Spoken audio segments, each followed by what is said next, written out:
Hey guys, welcome to the Homestead. So today we are working on a Pioneer, a Honda Pioneer 500, and I've got it kind of taken apart today. The reason I'm doing this video is because there's a number of suggestions when you run into a problem with this video when it comes to shifting that I have seen on YouTube. However, the problem that I found that I was experiencing was not something I found on YouTube, so I'm putting it on YouTube in case someone may have the same problem. Tried all the things that YouTube University suggests, but yet still can't figure out why their Pioneer 500 from Honda is not shifting. So let's go into that today and I'll walk you through it.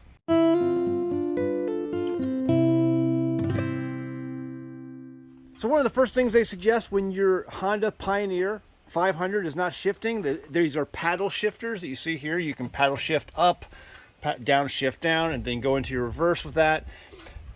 One of the first things they suggest is to go down into here and check this shift motor. You can take it apart and clean it. A lot of videos walk you through that on how to clean it. It's a very easy process. We did that. We took it apart, but we noticed it wasn't very dirty. Not like some of the videos had shown. So we put it back together. You know, that wasn't the problem. Some other people suggest going in and adjusting the clutch. We didn't decide to do that because we weren't experiencing some of the symptoms that some people suggested might be happening. So we didn't do that. But one of the other things was checking the power to this plug right here to make sure there's power coming into that. Still, everything was fine, checking out okay. And so we decided, okay, what's going on with this? But then I noticed that there was a definite difference in the paddles. On this one, on the downshift, you could hear a definite click, an audible click. Let me see if we can get that on the camera. Hear that click? But on this paddle, there was no click. I'm like, there's got to be something going on in that. So I took this apart and let me show you what I found. First thing you're gonna do is take off these two knobs right here, these two clips, and you're gonna remove this. You're gonna remove 3 bolts, these 2 bolts and this bolt right here, and that's gonna allow this plate to come up. Once you've got those 3 bolts removed, this thing just comes up and you can flip it over, and then these 2 blue clickers, they're switches, is what you want to look at. So you can notice there's like a little piece of metal on top of that blue piece right there, that blue switch, and that one's broken off. So there is that piece of metal that broke off of that blue switch on the right hand side, and that's why it wasn't clicking, because there was nothing for it to reach to push down that switch, and that switch is what engages the shifting for the transmission. So all the trouble from that little broken piece of metal.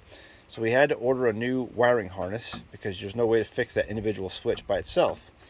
So we'll go ahead and pull this out and put in the new wiring harness. So we're going to pull out the old wiring harness, and this is what we're going to replace it with, a brand new one from Honda. It's a Honda, official Honda part. You can buy it on eBay. It was over 100, I think it was 120 bucks for this little piece right here. But that's what we're going to switch it out with. So pulling out the old harness is easy enough. There's just a few clips that you have to depress and then pull out of their slots like that. Another one here, and then there's a couple above where the switches are. You just got to press those either with your fingers or with a pair of pliers, and it pops right out. And of course there's a connector that you have to pull out as well. And then once you're done with that, you can put in the new one.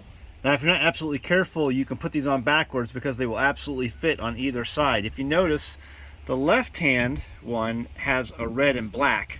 That's your downshift. On this side, you have the white and black. That's your upshift. That's how you don't get them confused.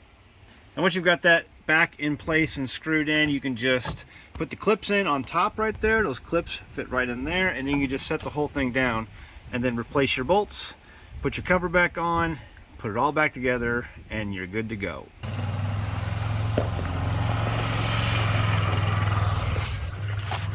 Hey, if you like the video, make sure you hit that like button before you go. That helps YouTube and other people know that people watching enjoy my channel.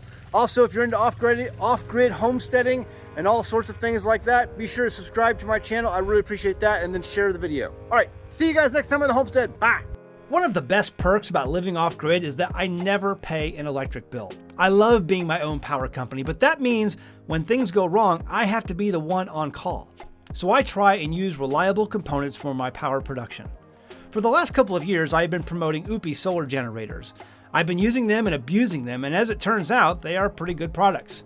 They have power generators for all occasions, and they can be charged by permanent or portable solar panels as well as AC power. They offer true lithium iron phosphate batteries, and this is important. Recently, a family in my area had a different brand that uses the less stable nickel manganese cobalt or NMC type batteries. The unit caught fire in the middle of the night. It was a scary situation and it caused damage to the home, but thankfully nobody was hurt. The generator, as you can see, was a total loss. This drives home the point on why it's so important to employ solar generators like the OUPES brand that uses the much more safe and stable technology of lithium iron phosphate, otherwise called LiFePO4. They offer small generators for travel or for powering an entire home and everything in between.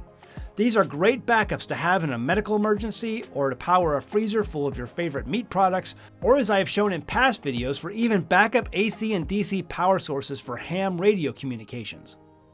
If the grid goes down, you're going to be thankful you have one of these units. You can find the link in the description of this video or click on the banner ad found on the front page of our website, AnAmericanHomestead.com. Right here, that banner ad, right there, on AnAmericanHomestead.com.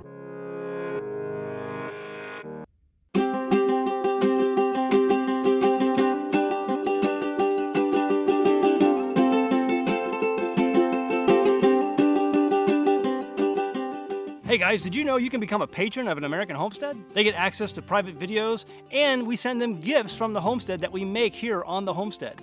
And we also enter our patrons into special giveaways that are only available to them. And before you go, please check out these other great videos. Go ahead, click. I'll wait.